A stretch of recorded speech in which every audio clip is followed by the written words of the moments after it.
ঢাকা ঢাকা প্রশ্ন রাজপথ রাজপথ রাজপথ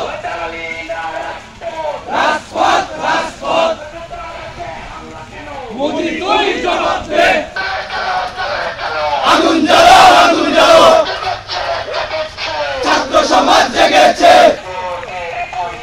জুতা মারো তালে তালে জুতা মারো তালে তালে জুতা মারো তালে তালে এই ওমর সাইডে হুশিয়ার সাবধান দিল্লির দালালেরা রক্তের বন্যায় ভেসে যাবে অন্যায় রক্তের বন্যায় শেষ হয়নি যুদ্ধ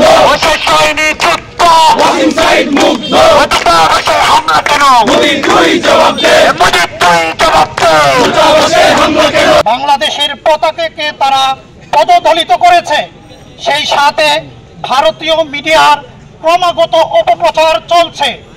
আমরা ভারতকে বলে দিতে চাই, আমরা আমাদের অস্তিত্বের প্রশ্নে আপোষহীন, আমরা আমাদের অস্তিত্বের প্রশ্নে ঐক্যবদ্ধ। কোন প্রকার ঔপনিবেশিক শাসক আমাদেরকে শাসন করতে পারেনি, বেশি দিন তারা শাসন করতে পারেনি। আমাদেরকে যত ধরনের আগ্রাসী শক্তি এখানে এসেছে তাদের দাঁত ভাঙার জবাব আমরা দিয়েছি, তাদের দাঁত ভাঙার জবাব আমরা দেব।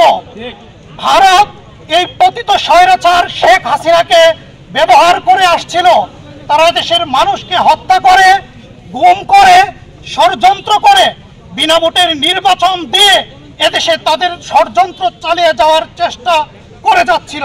এই 24-এর গণ অভ্যুত্থান শুধুমাত্র শেখ হাসিনাকে বিদায় করার গণ অভ্যুত্থান ছিল না। আমরা অনেক আগেই বুঝে গিয়েছিলাম এই শেখ হাসিনা ভারতের পুতুল ছাড়া আর কিছুই না। আমাদের এই অভ্যুত্থান ছিল ভারতীয় আধিপত্যবাদের বিরুদ্ধে করা এক অভ্যুত্থান। তার মানে শুধুমাত্র